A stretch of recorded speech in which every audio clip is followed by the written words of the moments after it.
Balinyo mwebalire ddala. Aboogedde balina kye batababuulidde. Kasule yali Sheikh. Kasule Sheikh Kayongo yamutikira obwa Sheikh n'amuwa n'ekitambaala. Supreme Mufti the late Kayongo yamuwa obwa Sheikh era yali Sheikh. Abadde musajja munaddiini, yasalawo obulamu bwe n'abuwa eri Katonda, n'abuwa eri okuyiga yali tayize. Kasule eyandibadde ateekwa okumwogerako yandibadde Baba Kamada oba Baba Edi oba Uncle Bolu eyasoma naye. Fe oba nze nalaba Baba Kasule mu mwaka gwa 68 nga tusoma mu Hill Road ye ngaali ne Uncle Bolu mu Aga Khan. Kasule yali mukubi wa bikonde, boxer, real boxer. Obulamu bwe bwennyini yali mukubi wa bikonde. Bw'okigamba omuntu ayinza obutakikkiriza, naye omujulizi ya Uncle Bolu. Kasule mu kunoonya okumanya yagendako mu Ahmedia Bamirizani. Sheikh Ssesimba ajja kunjulira. Abasajja abakulu bonna e Masaka badde waka ne bakuba batabani baabwe abakulu olw'okuba Kasule yagenze mu Ahmedia. Ne babakuba embooko mpitirivu. Baalina omuzikiti waggulu e Bwala.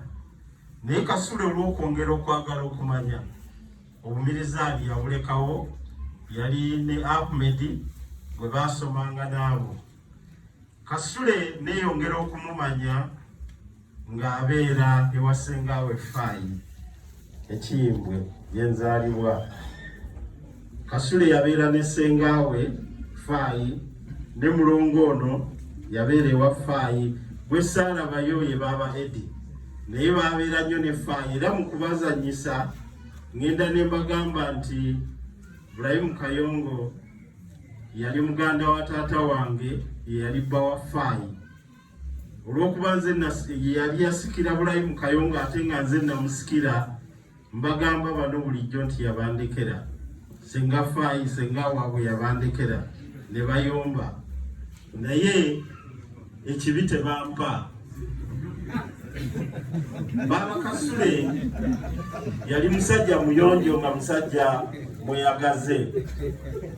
Twavanga mu Hill Road ne tuyita ewa taata wa Kawaida, yalina Mzee Kabuye hoteli mu Katale. Bwe twakubanga Miss n'atatuwa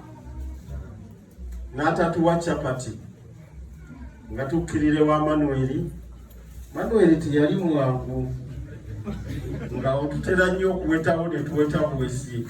Alinga ne bwe twasanganga Baba Kamada ku kaunta mu Nakitto hoteli yali tatuwa, naye Baba Kasule bwe twamusanganga gaga oba nabo mbawe ebitumbuwa bagende mangu. Bwe twakubangaawo Miss ewagava Blue hoteli nga naye si musajja mwangu, nga tusibira Good hoteli eya Kironde. Olunaku oluusi lwatusalanga ne tutebenta okuyita ku Tropicini okuyita mu golf katwe ne tuddayo. Naye nga Baba Kasule bw'omusanga ku kaunta akuwaayo essumunni n'akuwa n'ekindaazi. Abadde musajja mugabi. Baba Kasule obulamu bwange naye yabadde musajja mukulu okunsinga. Naye nga tulina we tusinkana n'akugamba kati mbuulira by'olina okumbuulira. N'omugamba nti Baba Kasule kino wasobezza na kino wasobezza. Baba Kasule okuwangaala kwange naye Hajaruno oyo ng'alina supermarket ku Midland, Kampala Road. Twasinkananga olw'eggulo. Kati nga mukunnyuka nina okuvuga Baba Kasule mutwale Nabulagala oserengetera wali ewa Kayiwa ne mbuleka gye yali abeera. After some time neŋŋamba Kasule nja kujabula, neŋŋamba Kasule nti va mu bigambo by'okusula Nabulagala, va mu bigambo by'omuzigo, tunoonye w'onoobeera, tunoonye w'onoowangaalira, kwe kujja wano. Ndi musaale mu kufuna ekifo kino. ekyo sikikwekamu. Baba Kasule era ennyumba negenda nga emodifyingibwa netuuka okuba ku mulembe gw'omugirabako. Baba Kasule yampanga ku ssente, nali nsoma Germany. Baba Kasule nga yawaŋŋanguka yagenda e Bungereza. Nagendanga e Bungereza okulaba ambasada Sebulime, kati ambasada waffe Saudi. Baba Kasule yabeeranga Wembley. Nagendayo emirundi gyalinga 3 nga bw'oba ovaayo at least akuwaayo £5 nendyoka nzirayo, naye nsanga Baba Kasule nangamba nti koonodda tojja kunsanga Bungereza, maliriza nzirayo ewaffe. Nja kumwebaza obumalirivu bw'abadde nabwo. Baba Kasule abadde asalawo n'agamba nti kino nja kikola. Abaana ba Kasule mbasaba mutwale empisa za taata wammwe. Abadde musajja ng'ayagala nnyo abantu. Abadde musajja ng'alina eddoboozi ekkambwe ezzito nga taleekaana, naye nga bwakugamba nti ekyaka kikola alina okusitula eddoboozi owulirize. Njagala musigale nga muwuliriza, mutambule bulungi. Omukadde asigadde mu nju eno tukusabira Omukama Katonda akuwa obulamu obulungi, akuwangaaze.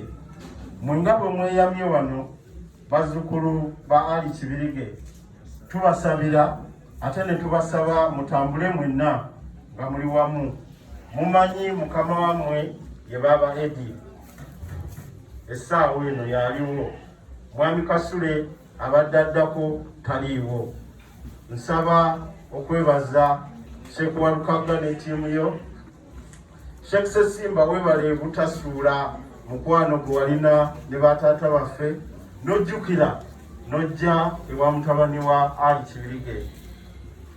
Anko Pulu oli yali obbiwo, toyawukanye naye, temusobaganye, mutambulidde wamu.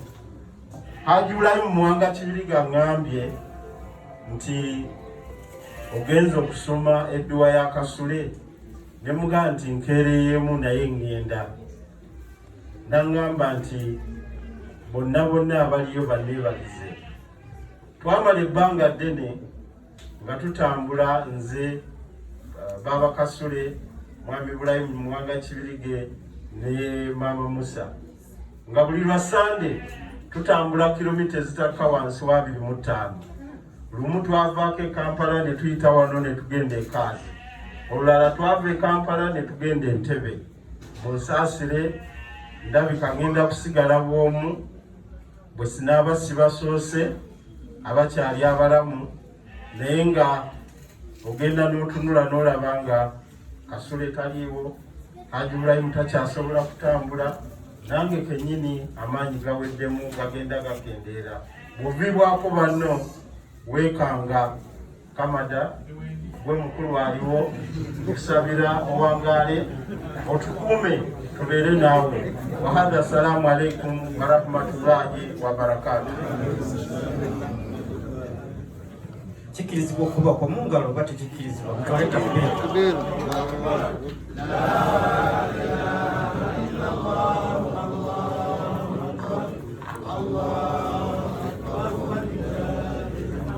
Tatali wetegeke mu dakiika ntono nnyo ngenda kuba nkuyita. Oyo Haji Ngobi andooza muwulidde. Nze namukasa ayogere naye ndowooza muwulidde bye mubadde temutusobola kuwulira. Kati abasomeddwa badde waliwo Sheikh ankubya akaama n'aŋŋamba ayagala banywezaamu mu ddakiika 3 muleme kubanga mutya mutebenkerere gye munaabanga mwagadde. Assalamu alaikum. Mu kaseera kano I want to recognize the arrival of Haji Haruna Kalule. Anti olira Haji sebo kulika omutwale tola kusalamu. Assalamu alaikum warahmatullahi wabarakatuh. Saba kunsonyiwa nange ndi mugongo ennaku zino mukeere mwesaala Ngobira neyanziza ebigambo ebyo byonna byeyogedde. Tugamba bugambi nti dakika byayogedde bibiri mazima geego.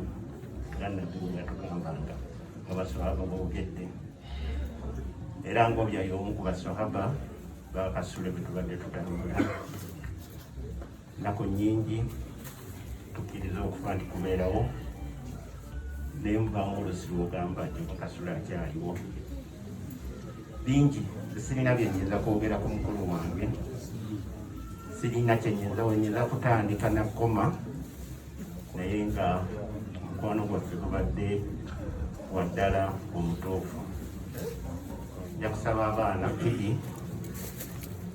kidi sirina bingi byejja kwogera naye kyenza nsaba nja kusooka ndeebaze bamasheeki Sheikh Walukaga ne Sheikh Dumba ne Sheikh Kambugu ne basheeki mwina bana sijja bamalayo naye tuli basanyufu nnyo okulaba nti tulinamu mwami Ngobya ogambye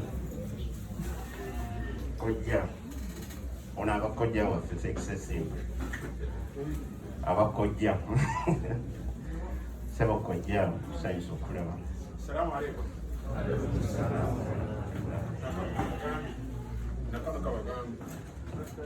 Contract ya halali muzukulu wange babadde akola nze nakimuwa ku Uganda Muslim Supreme Council byali bizibu nnyo naye nga njina ssente naye ngimuwa era n'agitambuza inshallah okutuusa mu wamutuusi era ebbaluwa abadde nayo nga gyakolerako banange mwenna mwebale nnyo okujja Haji Mutinyani omusajja oyo Mungu amusasulemu byonna byasobola okwagala byakoze mu byonna n'okutwagala n'enkola gy'abadde akolamu